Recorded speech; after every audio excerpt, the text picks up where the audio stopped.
A relação que pode haver entre as religiões cristãs e as religiões de matriz africana, especialmente com relação ao espiritismo francês, ao cristianismo, evidentemente. Os irmãos da família Tato Save, do Espiritismo Brasil, Chico Xavier, amigos do bem, Chico de Minas, um grande abraço para todos. Hoje o Ibiorixareu Ewe Camforixá Xire Hoje o Ibiorixareu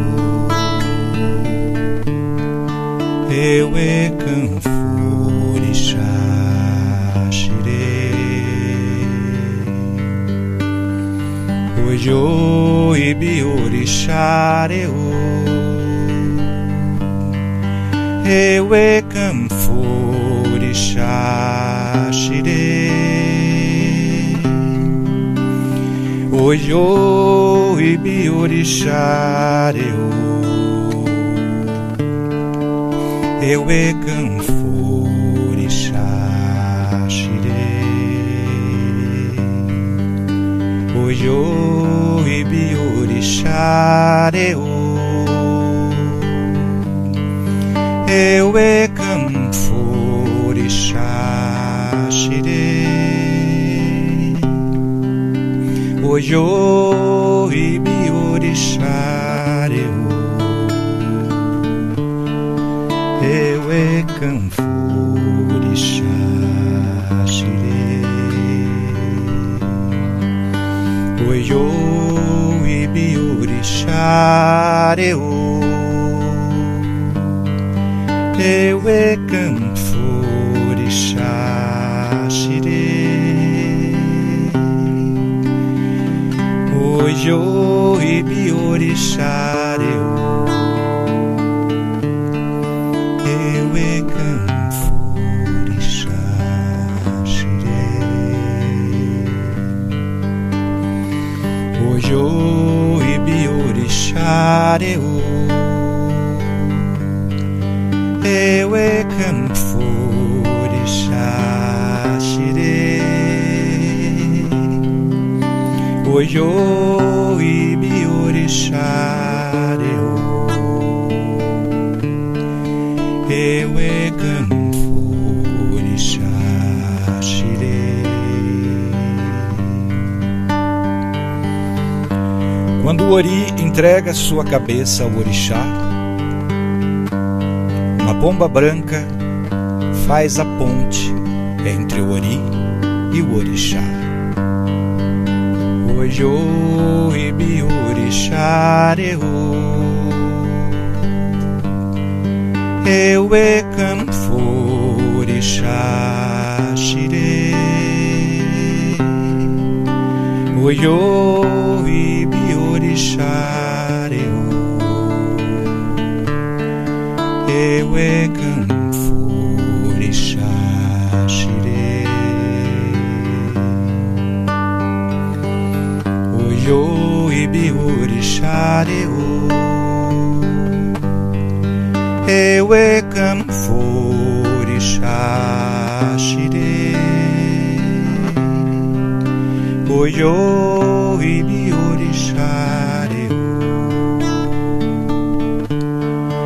Ewe Camforixá Xire.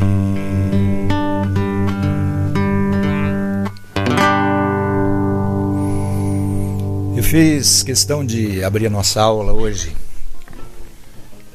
com esta música maravilhosa da tradição do candomblé, porque eu encontrei na letra dessa música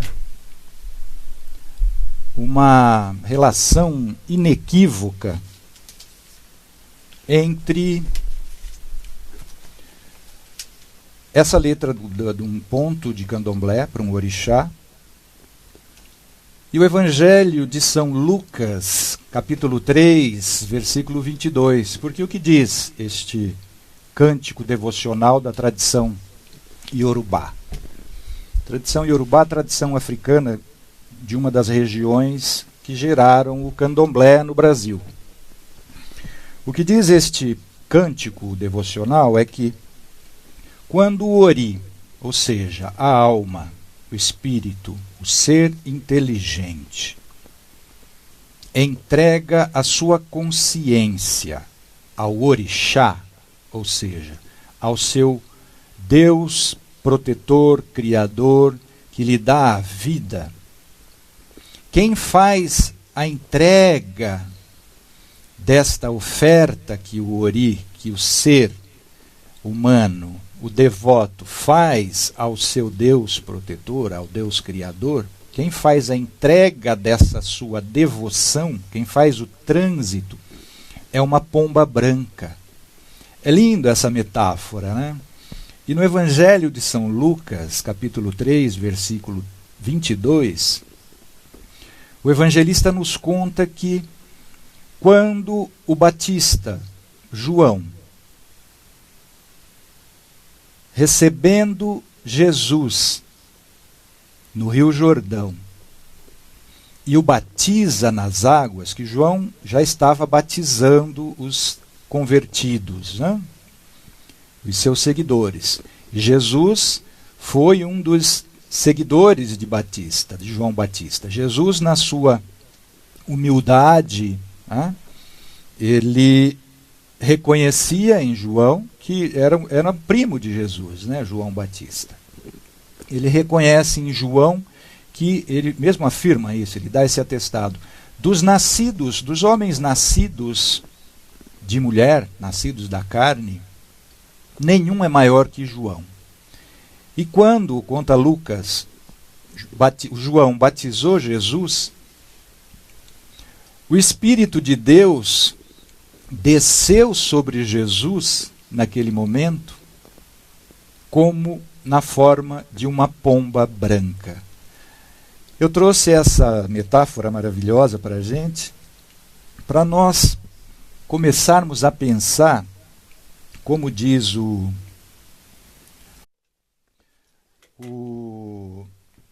evangelista, traz essa imagem, e aí a gente vê que, aparentemente, de uma tradição tão distante da África, milenar, berço de toda a humanidade, nós encontramos uma figura de linguagem absolutamente idêntica, ou seja, a trazer uma pomba branca representando a paz, que faz a ligação entre o Espírito encarnado e o seu Criador. Isso tudo são figuras de linguagem, evidentemente, mas que de uma forma poética maravilhosa. Nós vamos investigar qual a relação que pode haver entre as religiões. O primeiro ciclo desse nosso estudo aqui ao vivo, dessa nossa aula, é exatamente investigar a filosofia das religiões. Quais são as bases, as raízes, né, que supedaneiam, que sustentam todas as religiões, ou pelo menos as religiões mais afeitas ao nosso povo aqui, brasileiro, para que a gente consiga identificar as raízes comuns em algumas delas. Por que isso?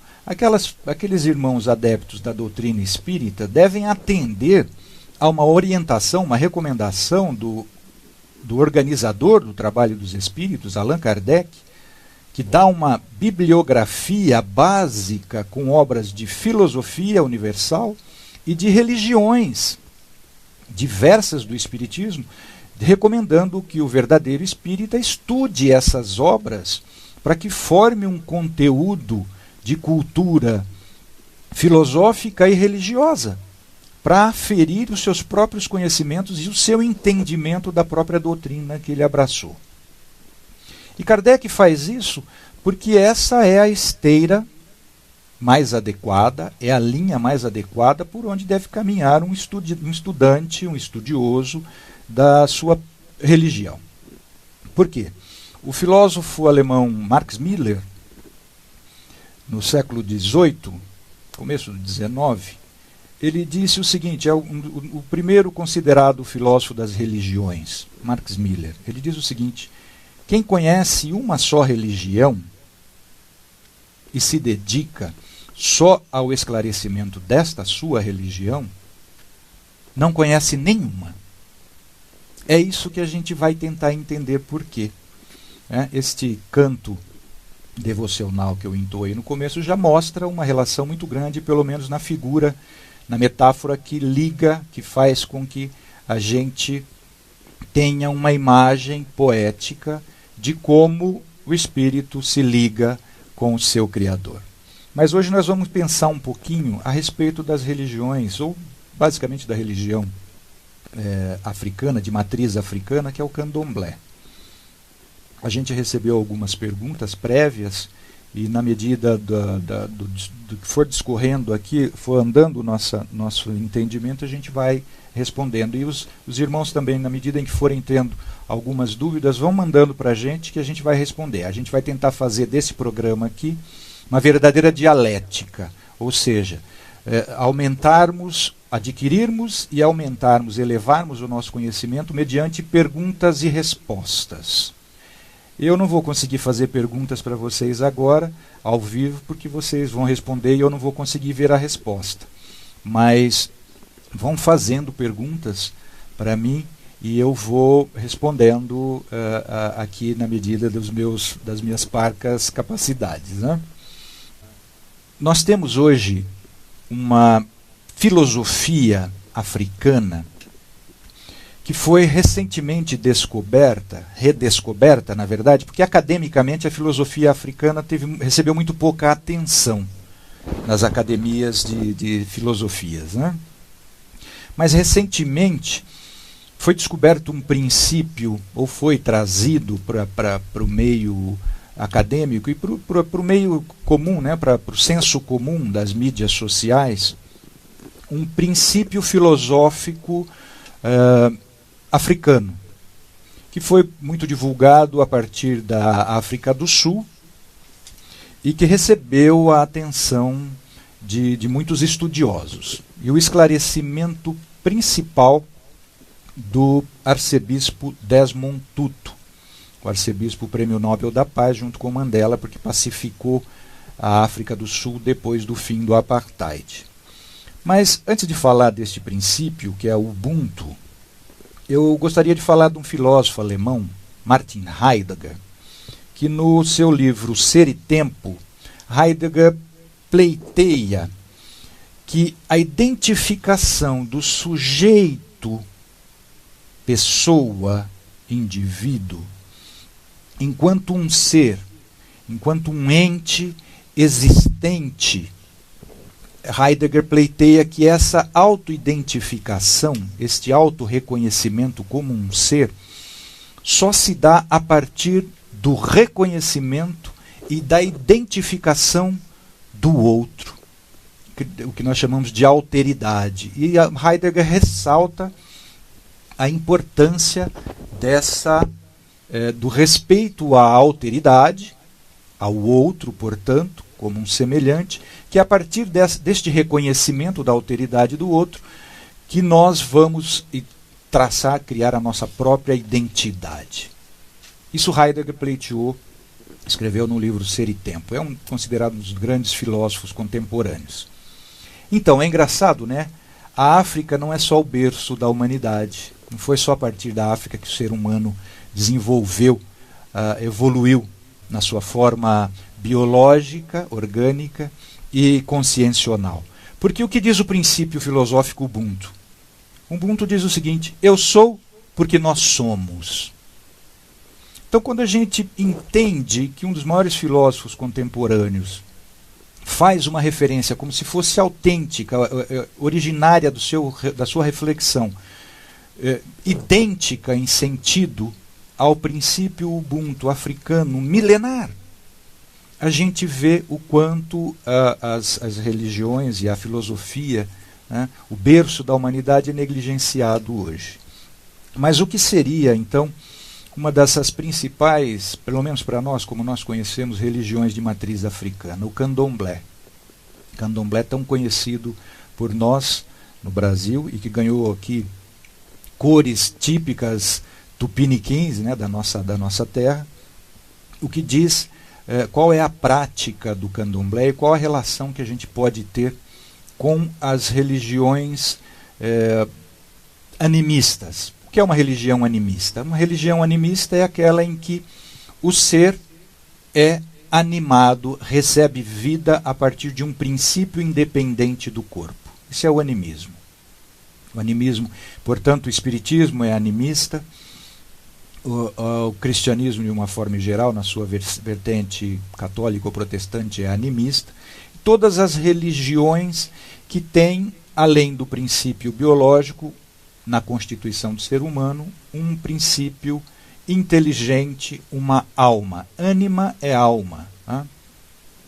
E o candomblé tem essa fundação também, esse fundamento animista. O que seria o candomblé?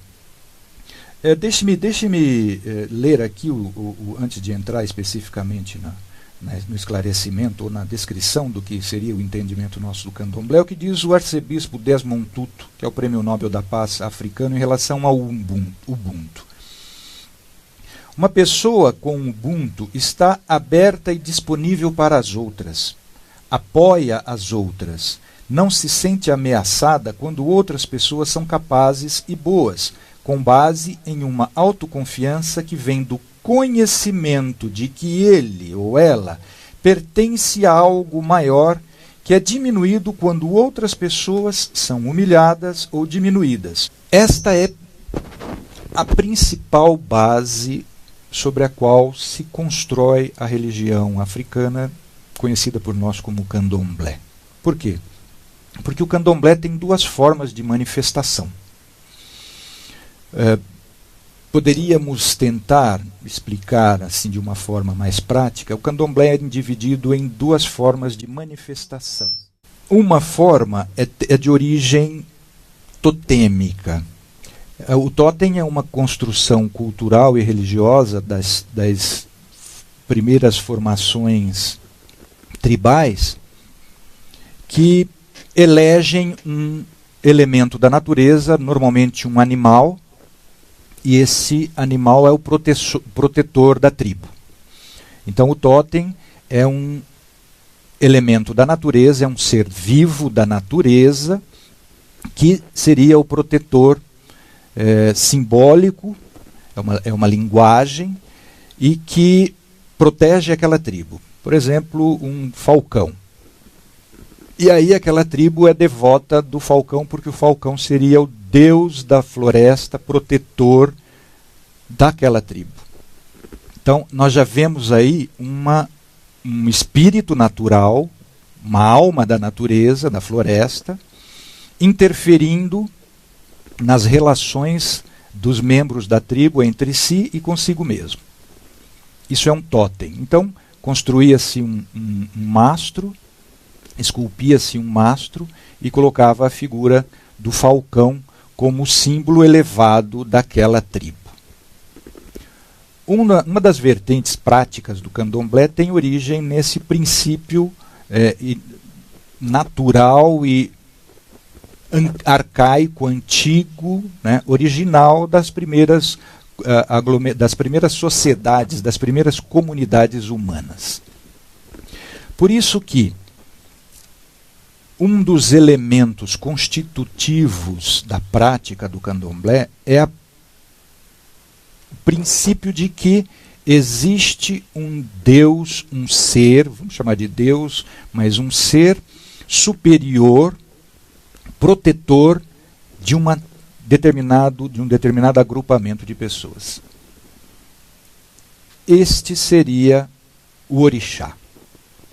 O orixá seria um intermediário entre o Deus criador de todas as coisas, e aí a gente vê já uma identificação, uma raiz, um radical comum com várias religiões que a gente supostamente pensava serem politeístas, mas que na verdade tem também uma tradição, um pensamento, uma ideia a respeito de um Criador Supremo Universal. E no Candomblé, este Supremo Orixá, Criador, é um Deus supremo, um Deus distante, que não se encontra ao alcance da nossa compreensão, não recebe culto e é conhecido como Olodumare, o Orixá Supremo, o Deus Supremo, Criador de todas as coisas, inclusive Olodumare é o Criador dos outros orixás. Ele criou esses outros orixás para servirem de intermediário entre ele, a sua vontade soberana, criadora, e os homens. Então os orixás são deuses criados pelo Ser Supremo para intermediarem as necessidades da criatura com o Criador. Isso faz parte da mitologia ou da fundação básica da religião africana. Mas, ao contrário do que a gente pensa, os orixás aí não figuram como deuses no sentido que a gente tem de um Deus criador de todas as coisas, o Deus único. Os orixás funcionam como intermediários, como os semideuses ou os deuses do próprio panteão hinduísta, do panteão indiano. Assim como na tradição católica os santos seriam os intermediários entre os seres humanos, os espíritos ainda aqui na Terra, e o próprio Deus. Seriam os que levariam as necessidades, as súplicas, as práticas devocionais entre os devotos, os homens, e o próprio Deus. Este no orixá, no candomblé, é Olodumare. No Brasil, em virtude das várias influências que essa prática religiosa tradicionalmente africana recebeu de miscigenação, de sincretismo com outras religiões, nós temos várias linhas de leitura, de interpretação, especialistas. Eu não sou um especialista estudioso das religiões de matriz africana, mas a gente percebe que há vários cultos, várias tradições e várias formas de se lançar luzes de esclarecimento a respeito do candomblé. Mas, de uma forma em geral, o candomblé tem duas práticas religiosas. Essa é uma delas. E a relação do fiel aí com o orixá é uma relação direta, porque o orixá é o protetor de uma determinada região, de uma determinada tribo, mas também, por conseguinte, é o protetor individual. E aí o filho desse orixá, o ori, tem uma relação direta com ele mediante as práticas ritualísticas, os cultos da tradição. Então, ao contrário do que a gente possa pensar, a relação do filho do orixá, do ori, com o orixá é uma relação estreita que ele realiza mediante o seu culto pessoal, a sua prática pessoal. Tem algumas perguntas aqui, a gente vai começar a responder. Me diz quanto tempo eu tenho já de fala? Por favor, que eu estou sem relógio aqui. 25 minutos já foi. E então, numa casa de candomblé, num terreiro de candomblé, onde há manifestação do orixá, numa saída de orixá, numa saída de santo, o filho do santo, filho, na verdade, melhor falar filho no santo, ele entra em relação direta com o seu orixá.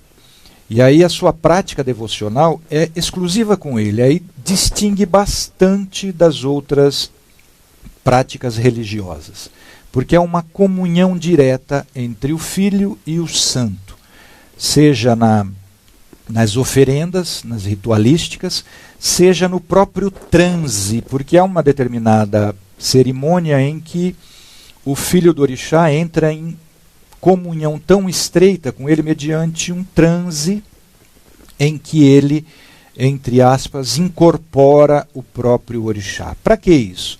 Para que haja uma potencialização do que se chama axé. O axé é uma força espiritual, uma força natural, que tanto vem do orixá quanto vem do filho do orixá, do encarnado. E essa comunhão estreita mediante a ritualística é exatamente para potencializar e aumentar esta força mística, essa força espiritual. Agora, dentro da tradição africana do candomblé, tem uma outra prática religiosa também, que não é a relação do filho com o santo, com o orixá, mas é uma relação dos membros dessa tribo com os seus antepassados. E é nessa prática que a gente encontra a matriz mais genuinamente animista do candomblé. Porque nesta prática de devoção aos antepassados, há também o fenômeno mediúnico da incorporação, entre aspas. Quando um espírito que já foi membro daquela tribo incorpora num médium, num membro encarnado daquela tribo, para dar orientações, para dar recomendações de ordem práticas, para corrigir rotas, para entrar em comunicação direta com os membros da tribo, da família e da tribo como um todo.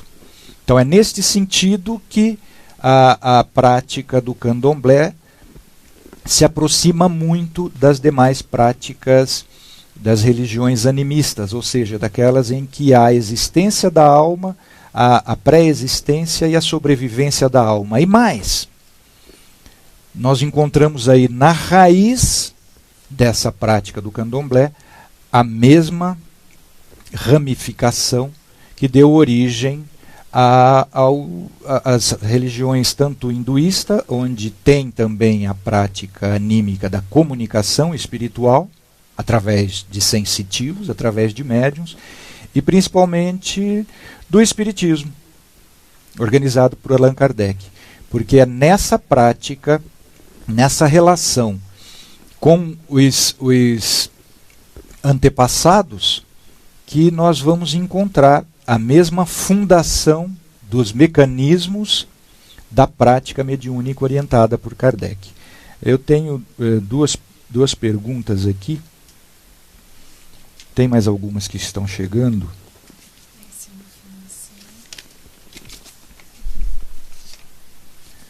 Nosso irmão Leano, um abraço, Leano, fez uma afirmação aqui. Com relação aos espíritos elementares, há sim várias informações a respeito dos espíritos elementares. O que seriam espíritos elementares? Os elementares seriam espíritos que atuam diretamente junto da natureza. E é nessa informação, nessa revelação dos espíritos elementares que as tradições das religiões africanas relacionam determinados comportamentos manifestados por inteligências espirituais e relacionam com rios, com mares, com a mata, com as montanhas, com a terra, com o rochedo, com o ar. Isso é muito apropriada essa colocação do Leano. Sim, tem os espíritos que são ligados à natureza e são chamados espíritos elementares.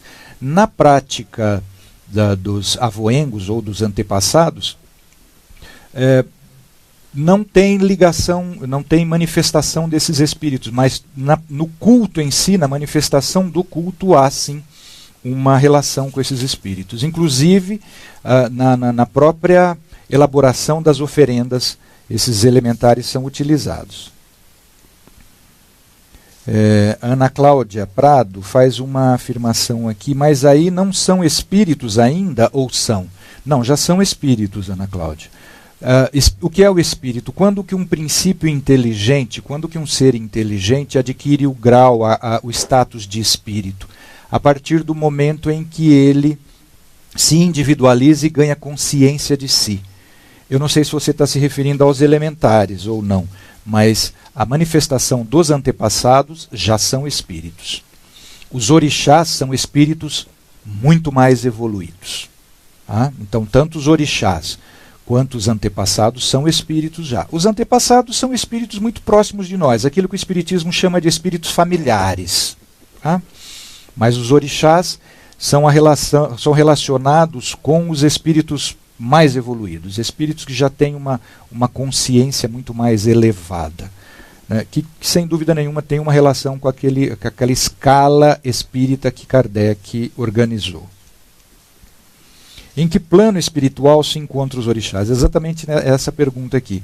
Pela tradição, pela potência, pela elevação da moral que é traduzida do pensamento dos orixás, eu diria que eu nunca vi um estudo, e na verdade nunca fiz um estudo relacionando exatamente esse grau evolutivo dos orixás com a escala espírita organizada por Kardec. Mas pela moral que é traduzida pelo sentimento dos orixás, eu não teria nenhum constrangimento de colocá-los como espíritos já elevados. Tá? Obrigado, Carla. Carla Mendes, que fez essa pergunta. A outra foi a Ana Cláudia. Né? A Ana Cláudia coloca, realmente, então os orixás são espíritos, sem dúvidas, espíritos de natureza mais elevadas que os espíritos bondosos. Eu colocaria como espíritos elevados mesmo. Na escala espírita, não seriam puros espíritos, porque eles se relacionam ainda direto com os homens. Mas são espíritos muito mais elevados que os nossos espíritos protetores, por exemplo. Por que no candomblé, pergunta a Larissa Viana, por que no candomblé não acredita na reencarnação? Essa é uma pergunta excelente e eu fiquei me perguntando a respeito disso. Não há informação para nós aqui, pelo candomblé que chegou para a gente, a respeito da reencarnação. E no culto do candomblé, na prática do candomblé no Brasil, realmente não há essa doutrina reencarnacionista. Há sim um pensamento evolutivo, uma moral elevadíssima, mas muito próxima daquilo que a gente traduz do próprio cristianismo e daquilo que a gente traduz das religiões indianas, mais ou menos no mesmo nível. Mas em termos de doutrina reencarnacionista, de fato, o candomblé não dá essa ênfase. Exatamente porque ela é uma tradição mais vinculada, mais propriamente ligada à relação de força e de fé entre o espírito e o encarnado. Então não há uma moral reencarnacionista no candomblé.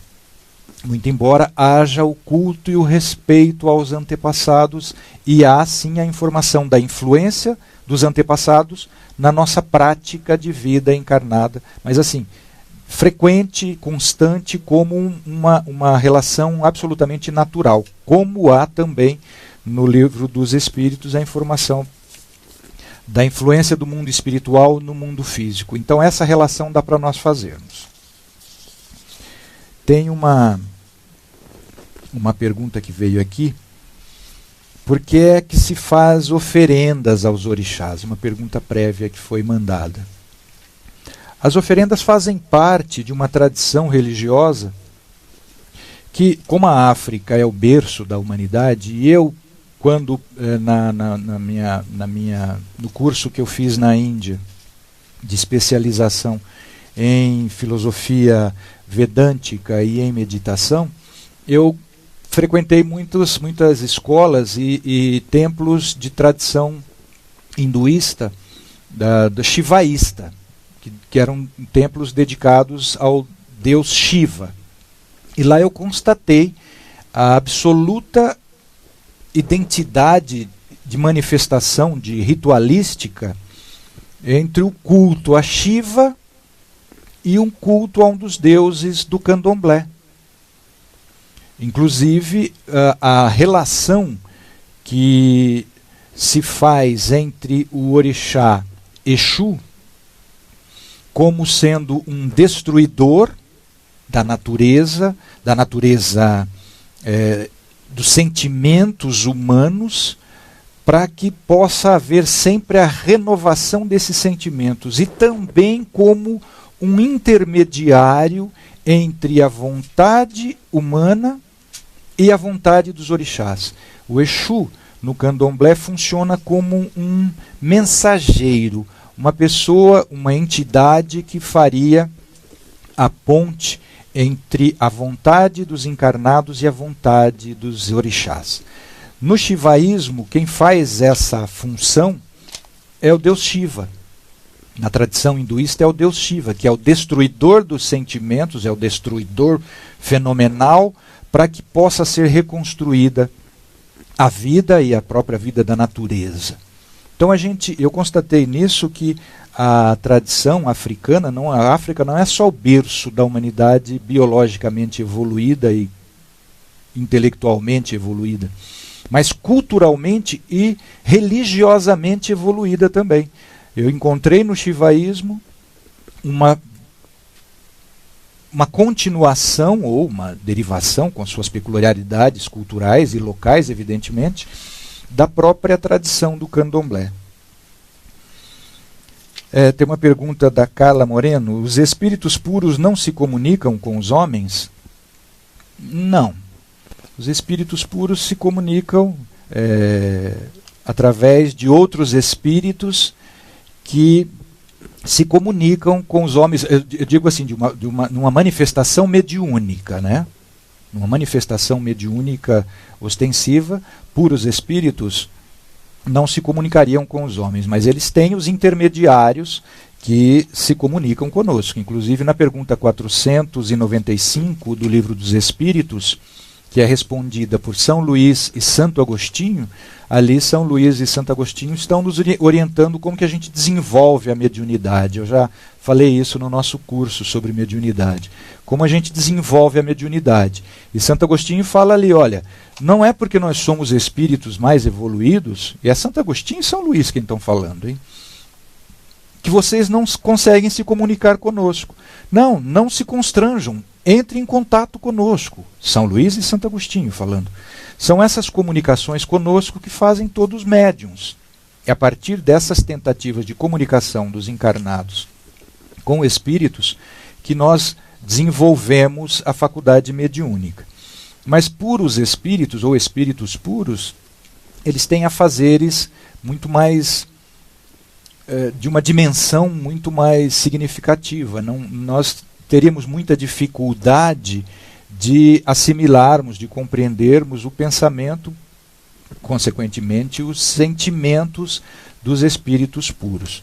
Mas eles estão sempre à nossa disposição. É só este contato direto que é feito por espíritos intermediários. Obrigado, Carla, pela pergunta. A Cá Nunes. Um abraço, Cá. Fez uma pergunta: os orixás, como espíritos evoluídos, têm um contato nos terreiros ativos, nos trabalhos. Os considerados santos na Igreja Católica, creio que também evoluídos, eles têm acesso à comunicação conosco ou não? Toda a orientação que a gente tem a partir da organização do Espiritismo por Kardec é neste sentido, né? Acabei de dizer que Santo Agostinho recomenda que a gente entre em contato com eles. E eles nos orientam mesmo estando a milhares de milhas de distâncias de nós. Ele diz que o pensamento para eles não é nada. Então, eu entendo nessa orientação de Santo Agostinho que um espírito mais purificado, ele entra em contato conosco sim, e através do pensamento. Não é através de uma manifestação mediúnica mais ostensiva, como uma psicofonia, uma psicografia, dominando o perispírito do médium, que consequentemente domina o cérebro do médium.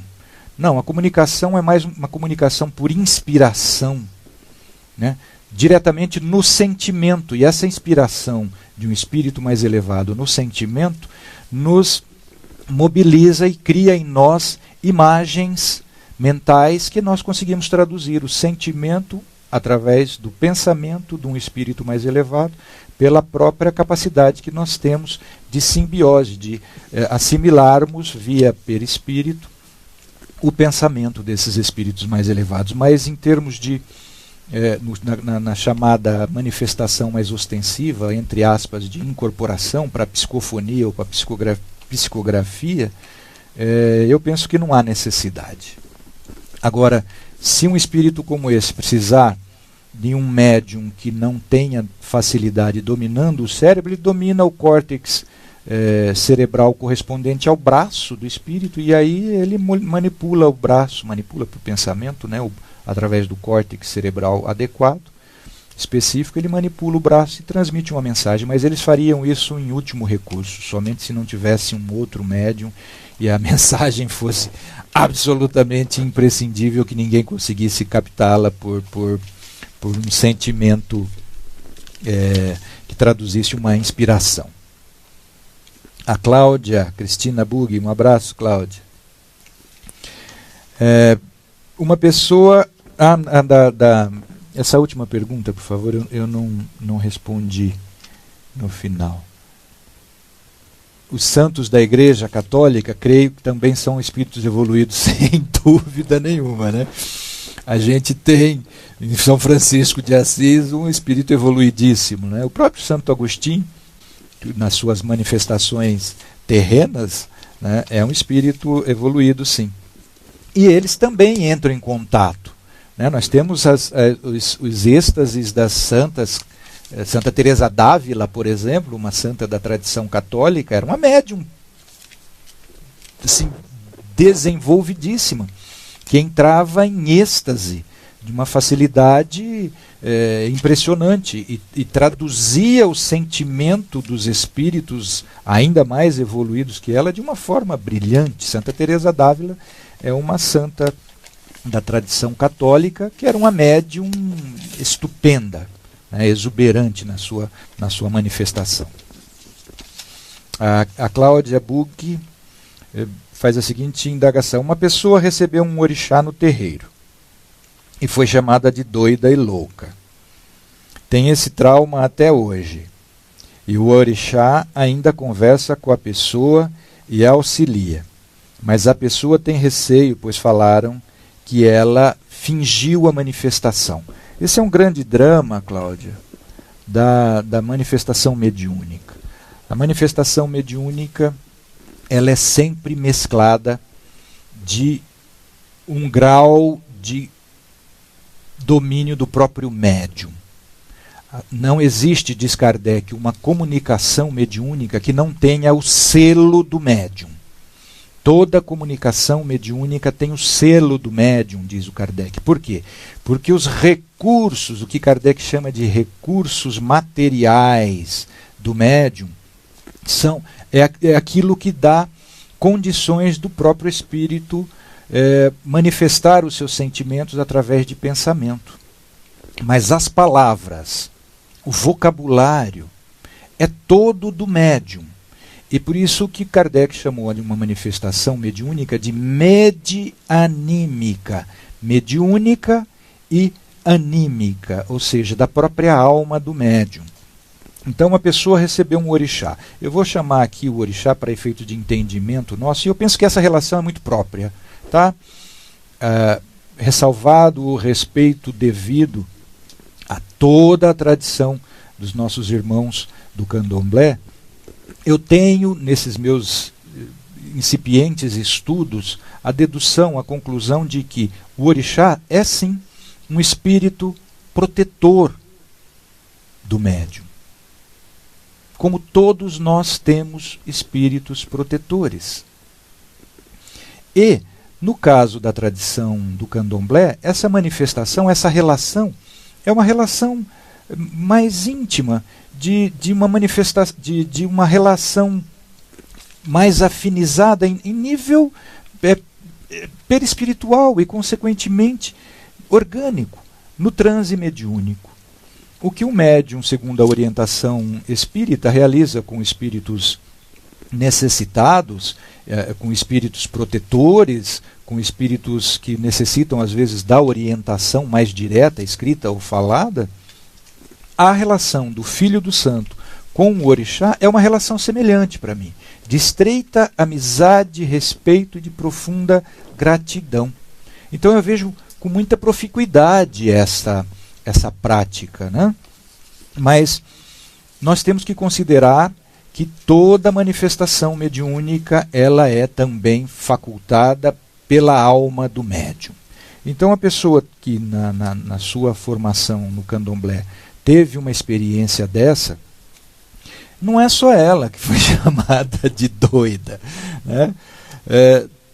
Para as ciências materialistas, e nisso eu incluo a psicanálise de vertente freudiana, a psiquiatria de vertente materialista, qualquer pessoa que manifesta uma comunicação espiritual é tratada como, no mínimo, esquizofrênica hoje. É o nome que eles dão para isso. Tem transtornos.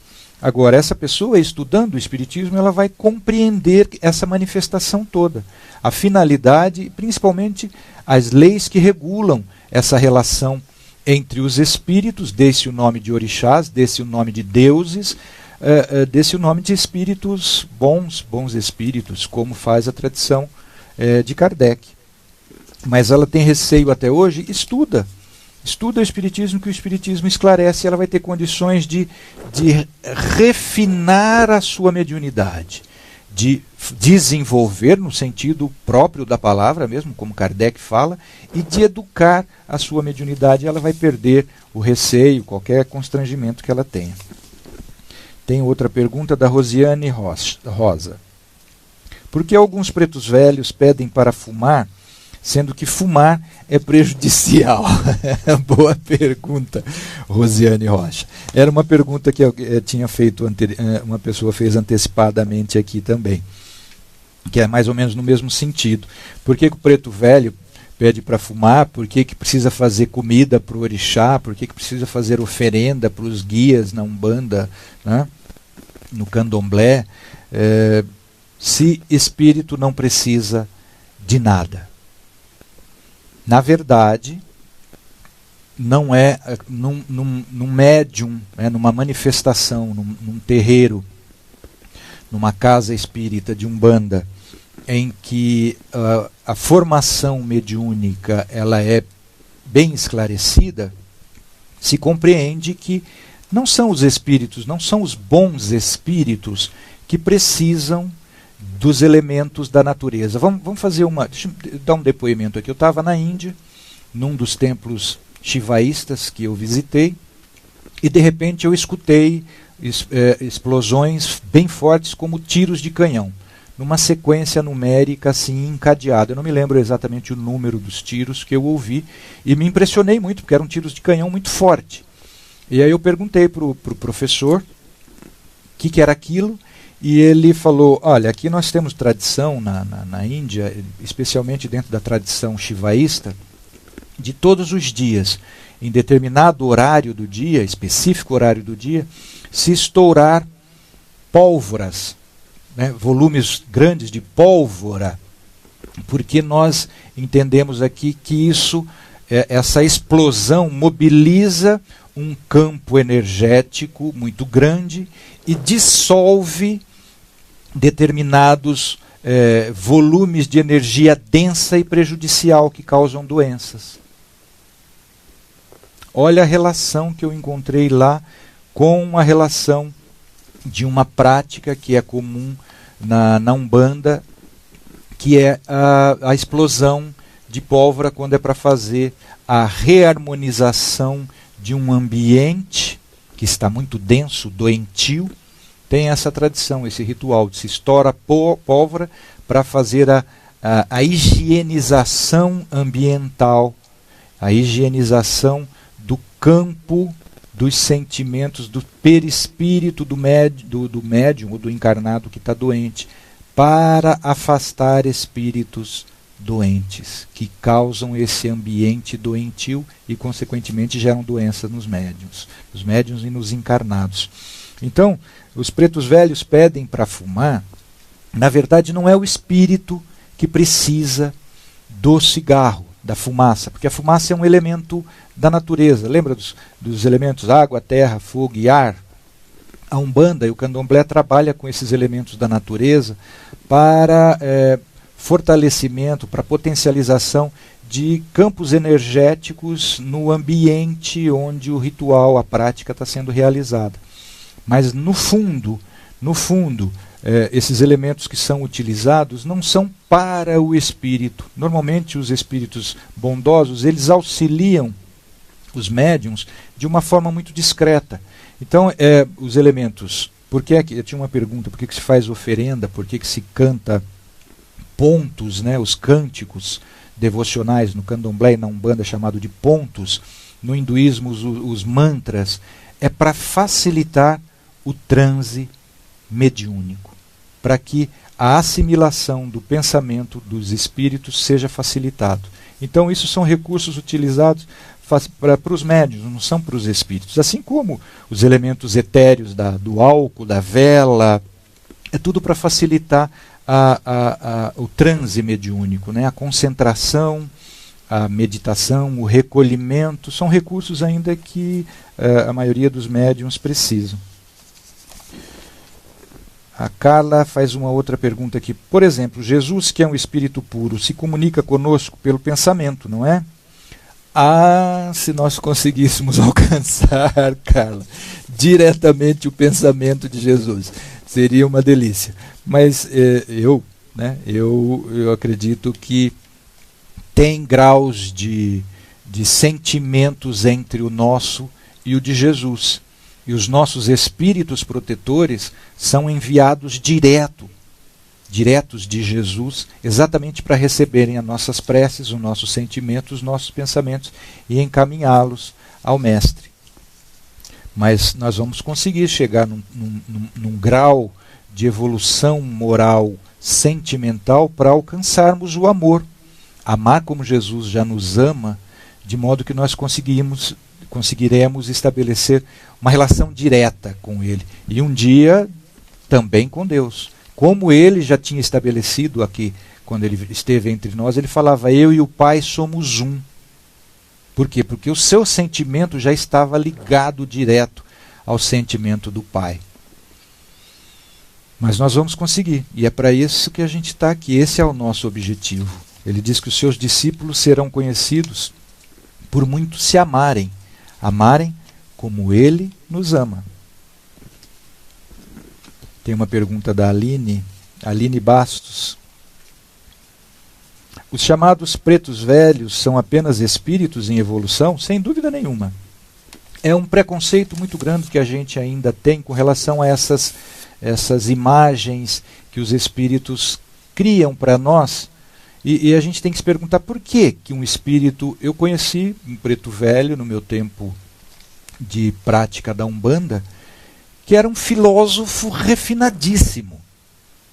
Se comunicava por uma médium semi-analfabeta, que tinha 60 anos de prática de espiritualismo umbandista, de uma bondade inaudita para mim, e dava a comunicação de um espírito que se apresentava com a roupagem fluídica de preto velho e se autodenominava Pai João das Matas.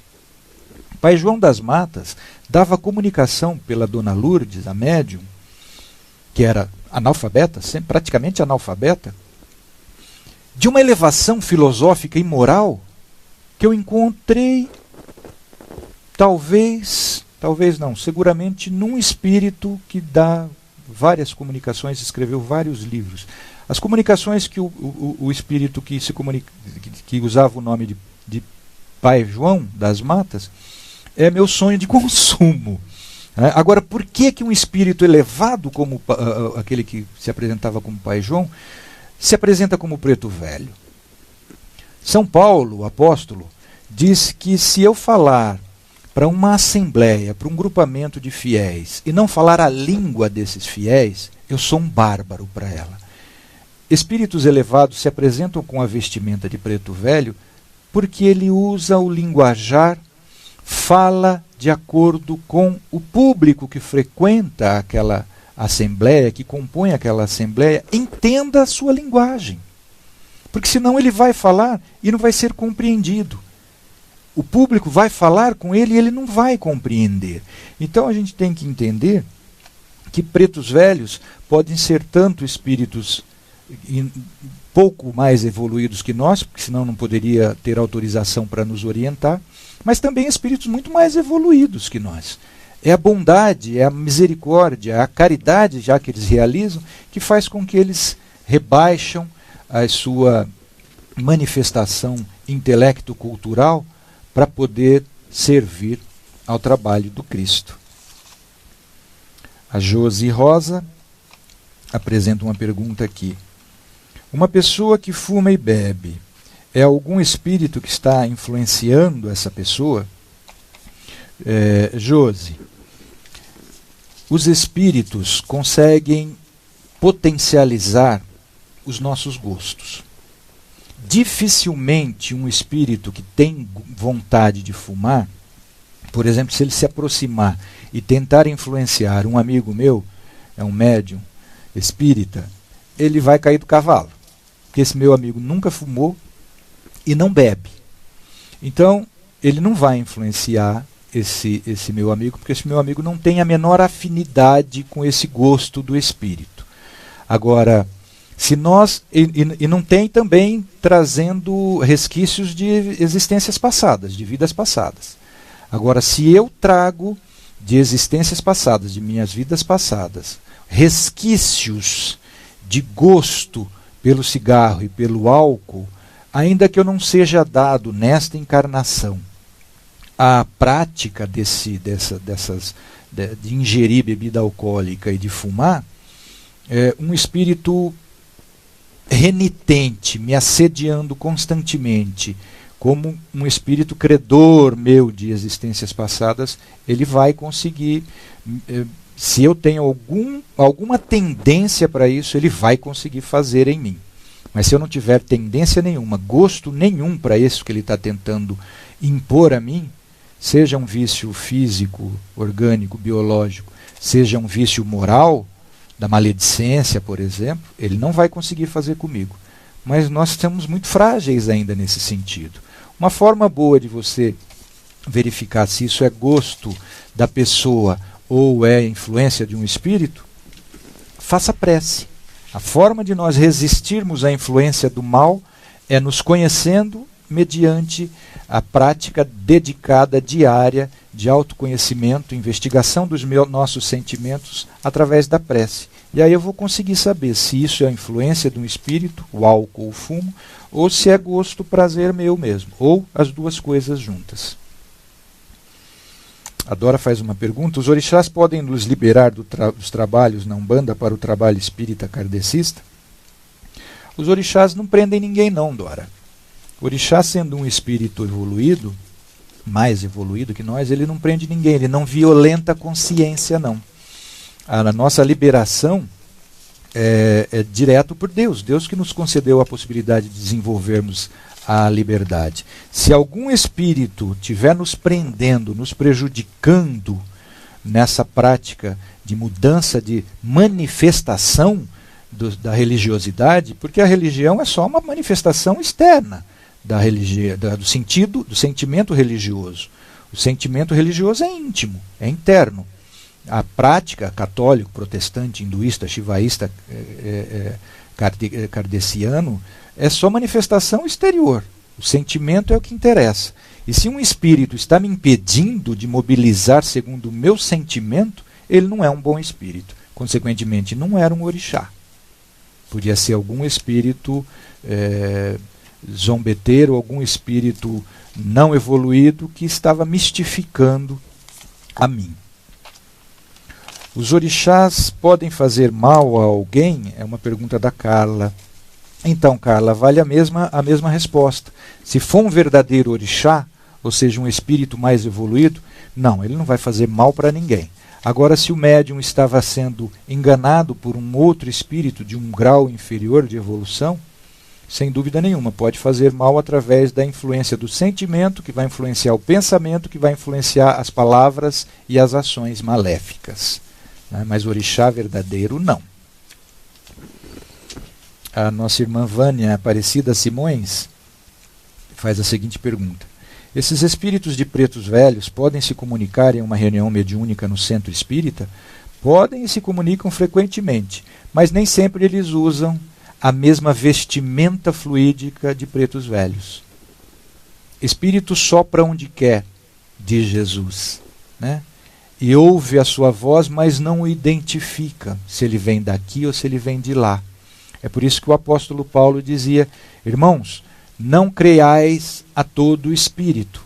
Verificai antes se o espírito que se comunica vem da parte de Deus. E se um espírito que vem da parte de Deus verdadeiramente, ele só vai provocar em nós, nosso perispírito, consequentemente em nosso corpo físico, bons sentimentos, boas sensações físicas. Se um espírito causa mal-estar físico ou mal-estar sentimental nas emoções, é porque não era um bom espírito. Desconfia sempre, vigiai e orai, né? Verificai se o espírito vem da parte de Deus. E um bom espírito vem da parte de Deus, ele só causa coisas boas.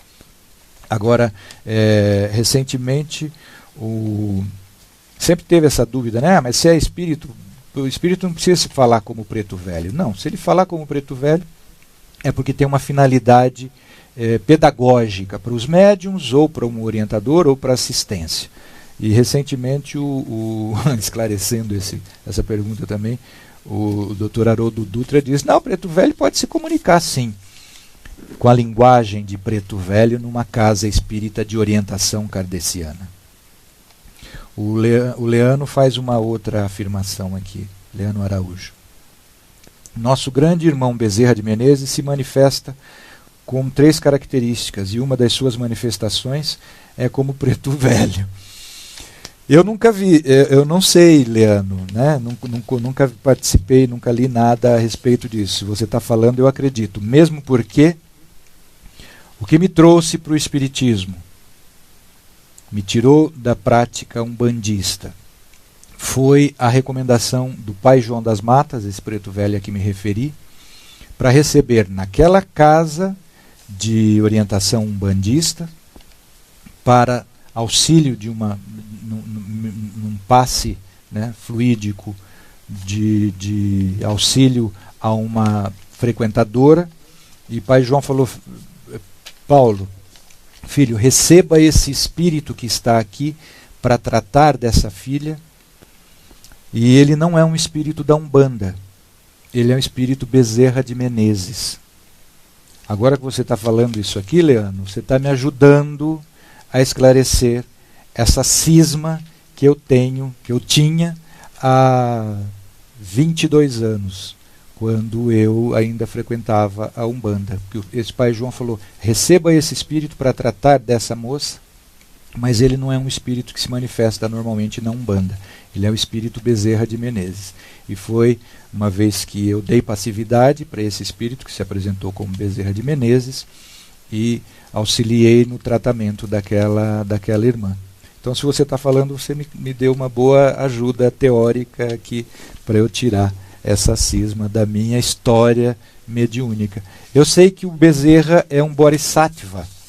O espírito Bezerra de Menezes é um espírito que já podia ter ido para um plano espiritual muito mais elevado, e ele escolheu ficar aqui na Terra, auxiliando as nossas necessidades ainda tão flagrantes no campo da mediunidade, no campo da doutrina, no campo do entendimento do Evangelho. Então não tenho dúvidas que o Bezerra se manifesta em quaisquer lugares que ele puder receber abertura para a prática da caridade. A Satiko, um abraço, Satiko. Tem pessoas que recebem, mas no outro dia não lembram o que fez? Tem sim. Principalmente se ele não tiver uma boa educação mediúnica. Dr. Bezerra de Menezes diz que a maior prática desses crimes grotescos que a gente vê todos os dias sendo noticiados, esses escândalos flagrantes que nos causam muito desgosto ainda enquanto seres humanos, esses homicídios violentos, essa violência cruel que são praticadas, Dr. Bezerra fala que são médiuns que não têm conhecimento da sua faculdade mediúnica e não têm a educação mediúnica, são médiuns que se ignoram como médiuns. Então é muito comum, sim. A Carla pergunta: o que é macumba? Pode fazer mal a alguém dessa forma? Macumba é um termo geral utilizado para descrever os chamados, entre aspas, trabalhos que são feitos mediante a evocação de um espírito maldoso para fazer causar algum mal a uma outra pessoa. Então, isso não é realizado pela Umbanda nem pelo Candomblé. Isso é realizado na tradição que seguiu na América Central e Estados Unidos. Essa prática é conhecida como voodoo e magia negra. Aqui no Brasil é conhecida como quimbanda. Não é a Umbanda. A Umbanda é exatamente uma organização, uma prática religiosa para desmanchar, entre aspas, quebrar essa relação deletéria, essa relação maldosa. Então, macumba é um nome geral, é um termo usado de uma forma genérica para descrever de uma forma equivocada as práticas tanto da Umbanda, do Candomblé, da Quimbanda, da magia negra, mas é errado isso. Mas a gente pode dizer que de uma forma geral ela pode ser traduzida por assim, um trabalho. Kardec esclarece inclusive esse tipo de atividade espiritual ou espiritualista. Ele diz na Revista Espírita, muita gente não sabe disso, que às vezes quando a desobsessão é provocada pela evocação de um espírito, ou seja, quando alguém evoca um espírito para obsidiar uma outra pessoa, o que é isso? Um trabalho de quimbanda, um trabalho de voodoo, de magia negra. É a evocação de um espírito ignorante para prejudicar um outro. Kardec diz que quando há evocação de um espírito, é necessário se evocar um outro espírito superior, mais superior, para fazer o combate de uma força moral contra esta força moral. É um trabalho de força moral contra uma outra força. E o espírito mais evoluído moralmente tem sempre superioridade, tem sempre ascendência sobre um espírito moralmente ainda claudicante. A Márcia Nascimento faz um agradecimento. Eu que agradeço, Márcia. Obrigada por a escolha de um tema tão cheio de mistérios e de preconceitos. É exatamente esse o objetivo do nosso programa, da nossa aula aqui. Eliminar preconceitos. Tá bom? Eu agradeço a vocês, então, e vou encerrar cantando como eu iniciei cantando. Eu nem sei quanto tempo a gente teve de... estamos próximo de 1 hora. Esse é o nosso objetivo aqui. Eu agradeço de coração a participação dos irmãos, das irmãs. E na semana que vem a gente volta com outro tema. Na semana que vem eu vou investigar as eventuais relações que podem haver entre o espiritismo de orientação kardeciana e o hinduísmo. Tá? Vamos tentar esclarecer um pouquinho também esse tema.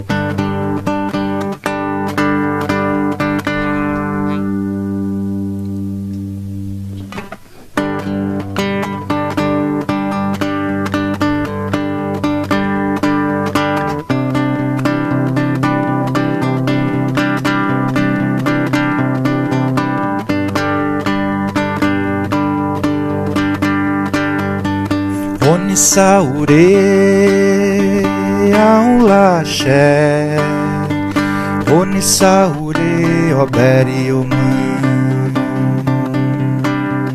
Oni saure aulaxé babá, Oni saure oberi oman.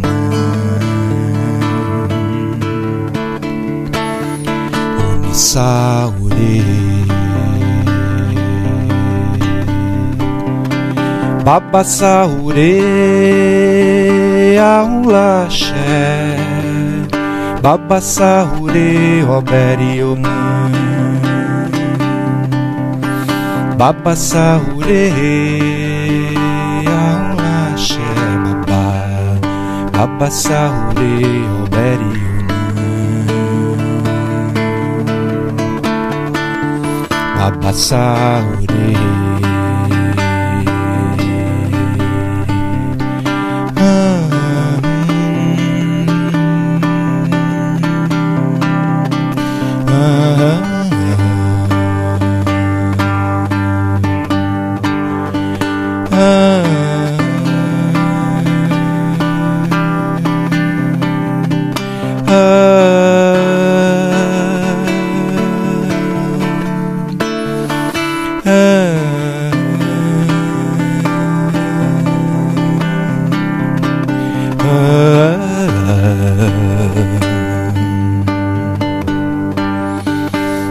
Saure Aulaxé Oni Saure Obere Oman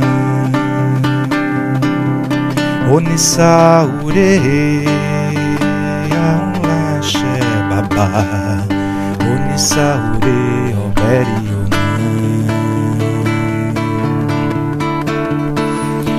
Oni Saure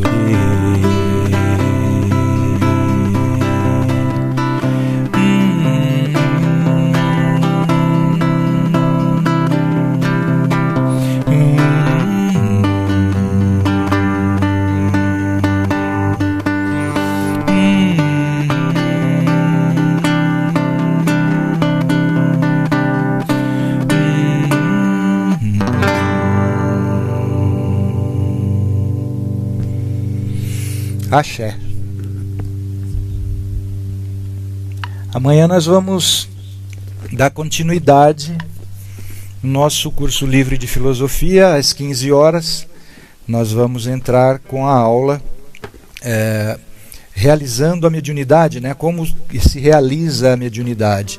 E o tema de amanhã, em continuidade da aula da semana passada, é meditação e mediunidade. Amanhã a gente vai ver, tentar compreender, eu vou tentar expor o mais precisamente possível os efeitos benéficos da prática da mediunidade no desenvolvimento, no avanço da nossa sensibilidade mediúnica.